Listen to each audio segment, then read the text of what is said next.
ഒരു ദിവസം പെട്ടെന്ന് ശ്രീവിദ്യയുടെ വീട് ചെന്നൈയിലുള്ള വീട്ടിലേക്ക് കമലഹാസൻ കയറി ചെല്ലണം. ശ്രീവിദ്യയുടെ അമ്മയും ആകെ പകച്ചു നോക്കിയിരിക്കുന്നത്. എന്താണ് കമലഹാസൻ നമ്മുടെ വീട്ടിലേക്ക് വരുന്നത്? വന്ന പാടെ കമലഹാസൻ പറഞ്ഞു, ഇന്ന് എൻ്റെ എല്ലാ ഷൂട്ടിംഗ് പരിപാടികളും ഞാൻ റദ്ദ് ചെയ്തിട്ടാണ് ഇവിടെ വന്നിരിക്കുന്നത്. ഇതിനൊരു തീരുമാനം ഉണ്ടാക്കിയിട്ടേ ഞാൻ ഇവിടെ നിന്ന് പോവുള്ളൂ, അല്ലെങ്കിൽ ഞാൻ അവിടെ സത്യാഗ്രഹിക്കും.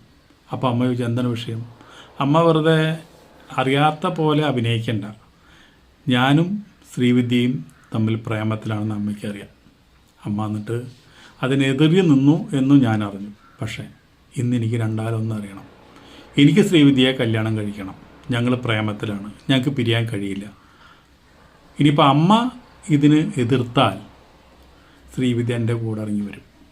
അപ്പോൾ അതിലും നല്ലത് നമുക്കതൊരു കല്യാണമായിട്ട് നല്ല രീതിയിൽ നടത്തിക്കൂടെ? അമ്മയുടെ മുഖം കോപം കൊണ്ടങ്ങോട്ട് ജ്വലിച്ചു. അമ്മ പറഞ്ഞു, കമൽ, നിങ്ങളൊരു തുടക്കക്കാരനാണ്, എൻ്റെ മകളും തുടക്കക്കാരനാണ്. നിങ്ങൾക്ക് രണ്ടുപേർക്കും വലിയൊരു ഭാവിയുണ്ട്. ആ ഭാവി നശിപ്പിക്കും ഈ കല്യാണം കൊണ്ട്.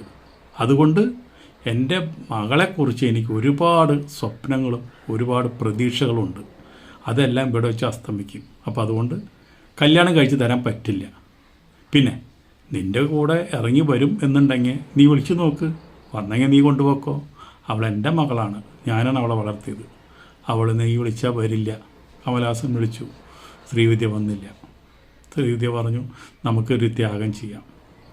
ഞാൻ എന്തായാലും അമ്മയുടെ വാക്കുകൾ വിശ്വസിക്കുന്നു, അമ്മേനെ അനുസരിക്കുന്നു. കമലഹാസൻ അന്ന് രാത്രി വരെ ജലപാനം കഴിക്കാണ്ട് ശ്രീവിദ്യയുടെ വീട്ടിലിരുന്നു. അവസാനം കണ്ണീരും കൈ അയാളും മടങ്ങി വന്നു. വാശി, രണ്ടുപേർക്കും വാശി. കമലഹാസനും വാശി, ശ്രീവിദ്യയ്ക്കും വാശി. ശ്രീവിദ്യ വാശിക്ക് എന്തുണ്ടായി? വേറെ ആളെ പ്രേമിച്ചു, കല്യാണം കഴിച്ചു, അത് നശിച്ചു പോയി. കമലഹാസൻ വാശിക്ക് എന്തുണ്ടായി?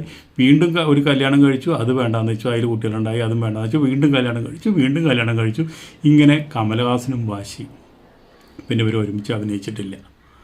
അത്രയും പ്രണയത്തിലാടുന്നവർ. അന്ന് ആ അമ്മ ഒരു വാക്ക്, നിങ്ങൾ കല്യാണം കഴിച്ചാൽ നിങ്ങൾ ഫീൽഡിൽ നിങ്ങൾ അഭിനയിക്കണം എന്ന് പറഞ്ഞിട്ടെങ്കിൽ ഇന്നും ശ്രീവിദ്യാമ്മ ജീവനോടെ ഇരുന്നേനെ. കാരണം ശ്രീവിദ്യാമ്മയ്ക്ക് ക്യാൻസർ വന്നപ്പോൾ ആരും അറിയിച്ചില്ല. കമലഹാസൻ്റെ കൂടെ ജീവിക്കുന്നുണ്ടെങ്കിൽ കമലഹാസൻ ഏത് ലോകത്ത് കൊണ്ടുപോയെങ്കിലും ഇപ്പോഴും ജീവിച്ചിരുന്നേനെ. ജീവൻ തിരിച്ചു പിടിച്ചിരിക്കും കമലഹാസൻ. കമലഹാസൻ്റെ ജീവിതം എങ്ങനെയായി മാറില്ലായിരുന്നു, ശ്രീവിദ്യാമ്മയുടെ ജീവിതം എങ്ങനെയായി മാറില്ലായിരുന്നു. ആ അമ്മയുടെ കടുംപിടുത്തം കാരണം എന്തായി? രണ്ട് സ്നേഹിക്കുന്ന ഹൃദയങ്ങൾ തമ്മിൽ അകന്നുപോയി. അവർ രണ്ടുപേരും വാശി കാരണം രണ്ടുപേരും ജീവിതം നശിച്ചു പോയി.